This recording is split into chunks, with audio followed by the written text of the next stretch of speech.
Internet! I'm Elliot the Purple-Haired Doofus, and welcome back to The Name of the Wind by Patrick Rothfuss. Today we're discussing chapters 50, 51, 52, and 53. So if you haven't gotten that far, I suggest you do, so I don't ruin anything for you. Our section begins with a description of the land named Imre. Again, I hope I'm saying that right, I have no idea.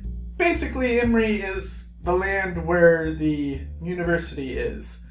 And it's got a problem of a divide, a river that goes right through it. And on one side are all the scientists, and on the other side are all the artists. And the scientists look down on the artists because they're just creating new stuff, and they're not really expanding their scientific minds. And the artists look down on the scientists because they're just practicing science and not really living life, I guess. And it's just this way to divide the people. And it just eats me up inside because I hate when something creates a divide in humans.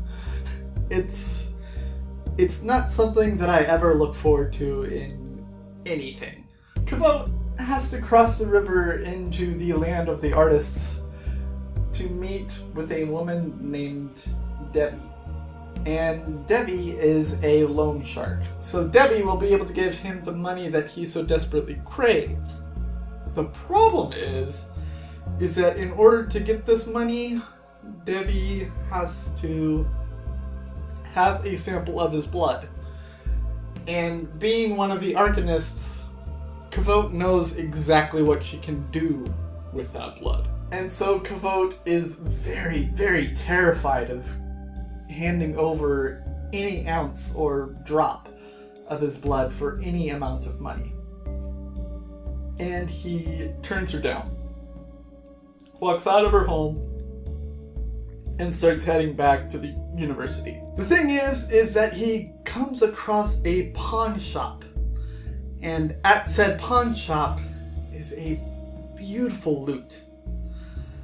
And he goes into the pawn shop and he asks, how much is this lute? And he eventually, through his cunning ways, talks the owner down to a manageable amount. The problem is, he doesn't have that amount because he spent all of his savings on getting a candle, which he was not allowed to have, to go into the stacks that he can no longer visit. So he has to come up with money. He runs back to Devi and he says, okay, fine, take my blood. I just need this much money. And she gives him the money. He gives her the blood. He takes the money back to the pawn shop and he finally reunites himself with an instrument, with a beautiful lute that he can start to practice his music on again. Of course, this makes him so happy. So very, very happy. So he does everything he can to keep that lute. In order to keep afloat, he starts working at the fishery that he visited last video. When he's not working at the fishery, he's practicing his lute to get better and better and better. One night, while he's practicing his lute, he finds a mysterious door in the courtyard with all of these maze-like ruins on the handle that he suspects is a lock to open said door. His friends see that he is stretching himself far too thin and that he has no spare time to hang out with them or anyone else. There is a class where he has a battle of wits, which is basically two amateur wizards that are fighting against each other for fun. And this becomes a very kind of fun ritual for the group.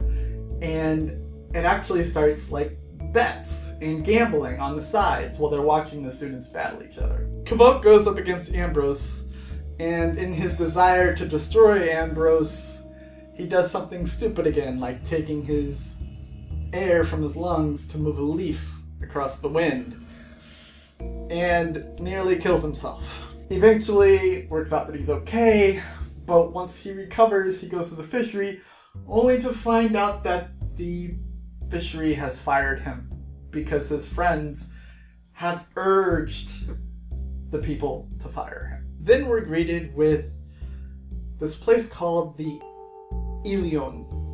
Is that right? Ilion. I think that's right. I hope that's right.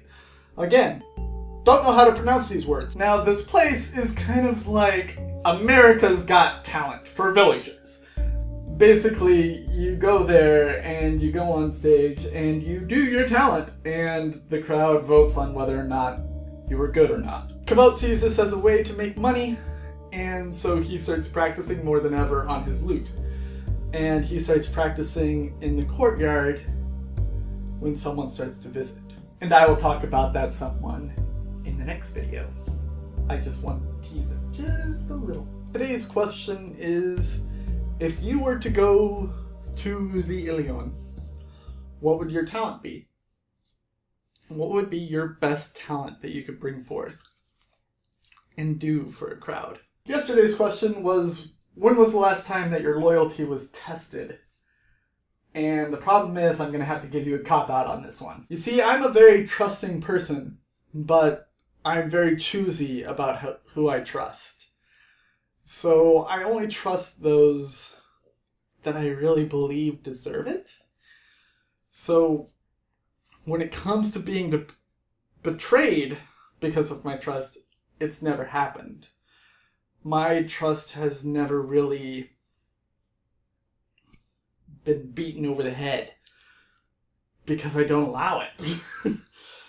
It's just not in my nature to trust easily. But once I do trust, it's wholeheartedly. The next book that we will be reading is Sacre Bleu by Christopher Moore. Go out and grab it, borrow it from a library, borrow it from a friend, get it on a Kindle, buy it at a bookstore. I don't care what you do as long as it's legal, and read it before I ruin it for you. I definitely suggest that you go out and buy a physical copy, because all of the print is in blue, and it comes with full-color pictures of the paintings that Christopher Moore is talking about inside of the book. So, yeah, it's kind of amazing. I have been the Purple-Haired Doofus, reminding you to watch your Pretend Radius, and I will see you all in the next chapters of The Name of the Wind by Patrick Rothfuss. Toodles!